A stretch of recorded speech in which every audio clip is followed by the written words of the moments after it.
घटना को कि हिंदू बलात्कारी थे इसलिए छोड़ दिया हमने और इसको बाहर से यूनिवर्सिटी पर पूरी तरह से ट्रांसफॉर्म कर दिया गया कि ये है बीजेपी नेता, यानी कि और बलात्कारी बनिए और मुसलमानों के साथ दंगों में बलात्कार कीजिए, सामूहिक हत्याकांड कीजिए, आपको कोई सजा नहीं मिलेगी। होता है, जाहिर बात है कि जब 15 अगस्त होता है या 26 जनवरी होती है, जब मोदी जी का एक विशिष्ट दिन होता है, तो वे ऐसा दिखाना चाहते हैं पूरी दुनिया को कि मैं बड़ा दुखी हूं, महिलाओं के अधिकारों के प्रति सजग हूं। लेकिन होता क्या है, खास तौर पर ऐसे हिंदुस्तानियत के लिए, जब भगवान श्री राम की पत्नी का अगवा कर लिया था, अपहरण कर लिया था रावण ने, तो पता है रामायण लिख गई थी। और जब महाभारत में द्रौपदी का चीरहरण हुआ था तो महाभारत लिख गई थी। आज छोड़ा गया है क्योंकि मोदी सरकार हर मोर्चे पर फेल हो गई है, हिंदुओं को रोजगार देने में फेल हो गई है, महंगाई से छुटकारा दिलवाने में फेल हो गई है, हर जगह फेल हो गई है। तो बस बलात्कारियों को छोड़ दो और आप बलात्कार करो, हत्याकांड करो और आप जेल चले जाओगे। हम आपको प्रधानमंत्री मोदी जी चुनाव जीतने के लिए किस हद तक जा सकते हैं। अलकलामा कुछ भी बोलती रहें या पवन खेड़ा कुछ भी बोलते रहें और प्रधानमंत्री मोदी जी अपने भाषणों में बड़ी बड़ी बातें करते रहें। लोग सोशल मीडिया पर तो ये भी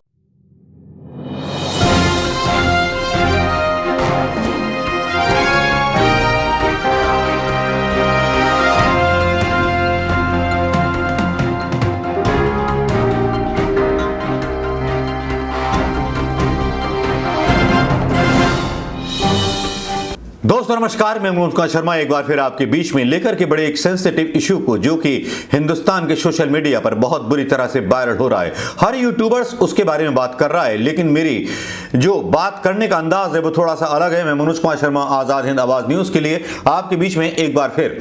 जी हाँ, बात चल रही है बिल्किस बानो की। बिल्किस बानो का नाम अचानक से याद आ जाता है, तूफान खड़ा हो जाता है, क्योंकि एक सामूहिक हत्याकांड होता है और सामूहिक गैंगरेप होता है। निर्भया कांड आपको याद होगा, जिस निर्भया कांड के पीछे कितनी बड़ी लंका जल गई थी कांग्रेस की, याद है ना आपको। यहां जो कन्विक्टेड लोग थे उनको छोड़ दिया जाता है 15 अगस्त के दिन, उस दिन जिस दिन हमारा स्वतंत्रता दिवस था। और एक तरफ प्रधानमंत्री मोदी जी बड़े नाटकीय ढंग से एक बयान देते हैं। पहले सुन लीजिए स्टोरी, उसके बाद आगे बढ़ाऊंगा।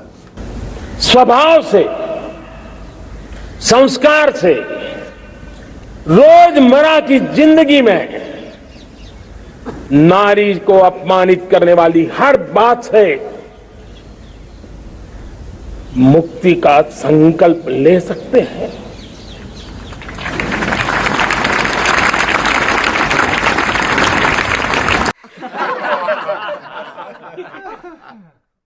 नारी का गौरव राष्ट्र के सपने पूरे करने में बहुत बड़ी पूंजी बनने वाला है।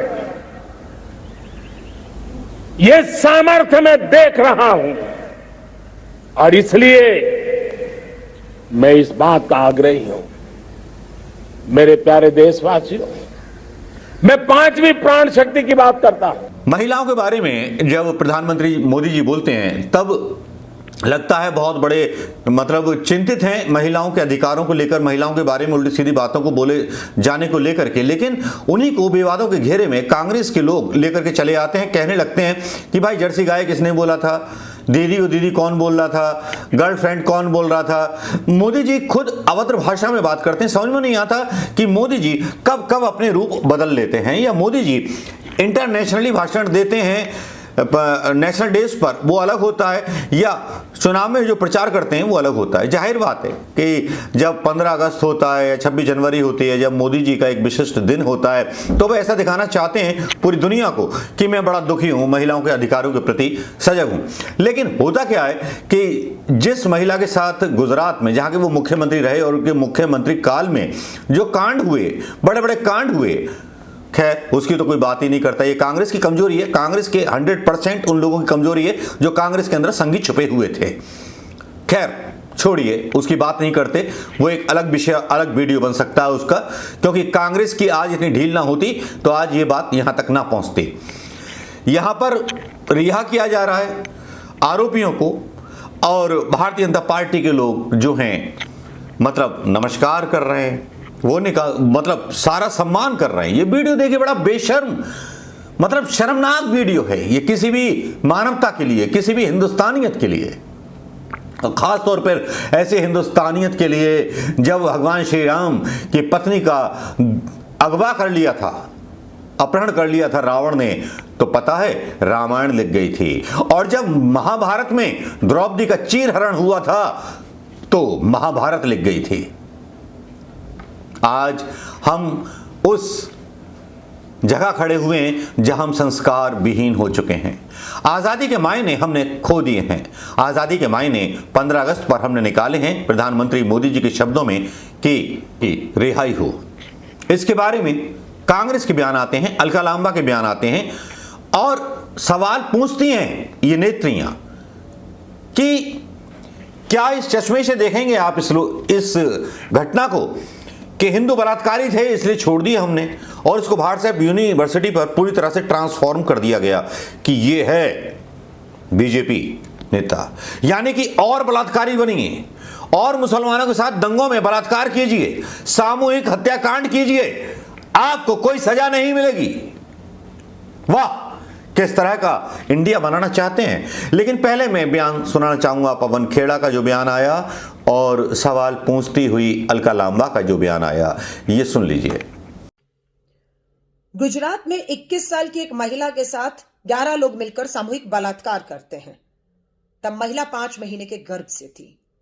बलात्कारियों का मन नहीं भरा तो महिला की मां का भी बलात्कार किया। इतने से भी मन नहीं भरा तो परिवार के 7 सदस्य जिसमें 3 बच्चे शामिल थे उन्हें मौत के घाट उतार दिया।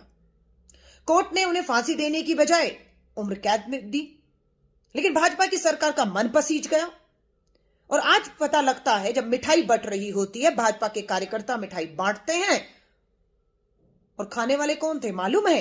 यही 11 सामूहिक बलात्कार और हत्या के दोषी जिन्हें भाजपा की गुजरात सरकार ने रिहा किया है।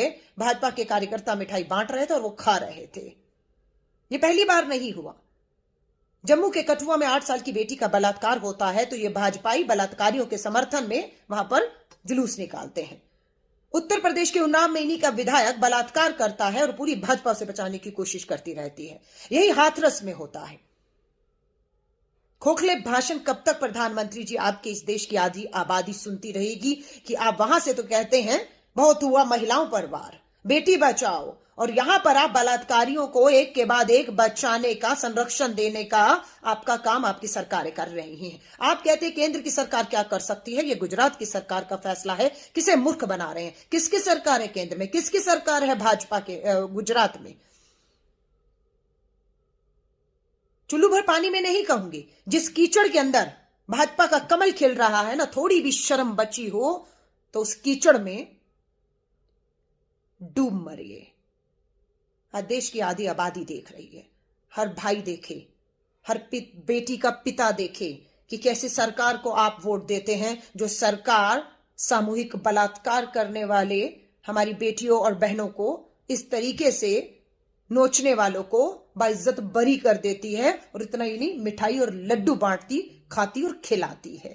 थे उन शब्दों पर आपको खुद भरोसा नहीं था, क्योंकि आपका अपना इतिहास पिछले 8-10 साल का है जिसमें आप महिलाओं का सम्मान करते हुए बड़ी अच्छी तरह से सुनाई देते। वो 50 करोड़ की गर्लफ्रेंड बोलना हो, कांग्रेस की विधवा बोलना हो, जर्सी गाय बोलना हो, शुपनखा बोलना हो एक महिला सांसद को, ये तमाम शब्द आप ही के हैं। तो will the real Narendra Modi stand up please? असली नरेंद्र मोदी कौन है?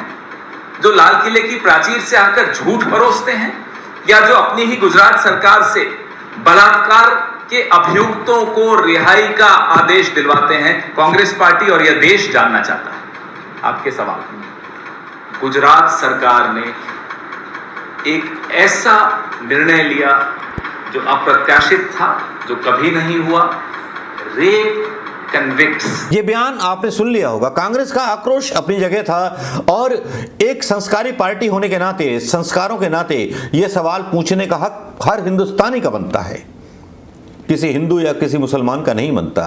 क्या इन बलात्कारियों को केवल इसलिए छोड़ा गया है क्योंकि मोदी सरकार हर मोर्चे पर फेल हो गई है, हिंदुओं को रोजगार देने में फेल हो गई है, महंगाई से छुटकारा दिलवाने में फेल हो गई है, हर जगह फेल हो गई है, तो बस बलात्कारियों को छोड़ दो और आप बलात्कार करो, हत्याकांड करो और आप जेल चले जाओगे, हम आपको छुड़ा लेंगे, आपकी सुविधा का ध्यान रखेंगे। तब सवाल तो बहुत कुछ खड़े हो जाते हैं। सवाल तो ये भी खड़े हो जाते हैं जब ये वीडियोस जाएंगे और इनको बचाने के लिए जो प्रिंट मीडिया रिपोर्ट डालता है वो क्या क्या डालता है, केंद्र का नहीं था आदेश, फिर क्यों रिहा हो गए बिल्किस बानो के बलात्कारी, गुजरात के फैसले पर विवाद। अब ये न्यूज जो है डालनी पड़ती है द हिंदुस्तान के जरिए सरकार को, क्योंकि जो प्रिंट मीडिया है वो सरकार की बोली बोल रहा है और सरकार जो करती है वो कर देती है, लेकिन बाद में पता चलता है कि सरकार ने जो किया है वो कितना गलत किया है। बिल्किस बानो के बलात्कारी, जिस तरह से अलका लांबा ने बताया, स्टोरी उन्होंने पूरी बता दी, मुझे पूरी स्टोरी आपको बताने की जरूरत नहीं है दोस्तों। लेकिन सवाल यह है कि किसी भी बलात्कारी को इसलिए छोड़ दिया जाएगा कि वो हिंदू है, उसने मुसलमान के साथ किसी के साथ गलत किया, तो फिर से ऐसे बीज गुजरात में बोने की तैयारी है केवल चुनावों के लिए, सत्ता के लिए। कैसा समाज बनाना चाहते हैं हम? गांधीवादी हिंदुओं को क्या हम आतंकवादी बनाना चाहते हैं या बलात्कारी बनाना चाहते हैं? मोदी का व्हाट्सएप यूनिवर्सिटी, जो मोदी जी का फैसला है या गुजरात सरकार का फैसला है मैं नहीं कह सकता, लेकिन जो भी है, लेकिन व्हाट्सएप यूनिवर्सिटी पर यह बहुत जोरों से चल रहा है, यूपी बिहार हर जगह चल रहा है कि देखिए मोदी जी की ताकत, बलात्कारियों को भी छुड़ा लिया गोधरा के। तो दोस्तों आप समझिए कि प्रधानमंत्री मोदी जी चुनाव जीतने के लिए किस हद तक जा सकते हैं। अलका लांबा कुछ भी बोलती रहे या पवन खेड़ा कुछ भी बोलते रहे और प्रधानमंत्री मोदी जी अपने भाषणों में बड़ी बड़ी बातें करते रहे, लोग सोशल मीडिया पर तो ये भी बोलने लगते हैं क्या ये प्रधानमंत्री बनने के लायक हैं। सवाल बहुत सारे उठ जाते हैं दोस्तों, लेकिन दुख इस बात का होता है कि हम कैसे हिंदुस्तान में जी रहे हैं। हम एक महिला जिसके साथ बलात्कार हुआ, उसकी मां के साथ बलात्कार हुआ, उसके परिवार का नरसंहार कर दिया गया, उसको हिंदू मुस्लिम के चश्मे से देखा जा रहा है। क्या ये ठीक है? क्या आज माओं को शर्म नहीं आएगी? क्या उनकी बच्ची हाथरस वाली, उसके साथ बलात्कार हुआ, उसके साथ खड़े हुए थे। यूपी के कई सारे उदाहरण आपको पता होंगे जिस पर अलका लांबा पहले बोल चुकी हैं। मैं इस वीडियो को ज़्यादा लंबा नहीं करूँगा। नमस्कार, जय हिंद दोस्तों।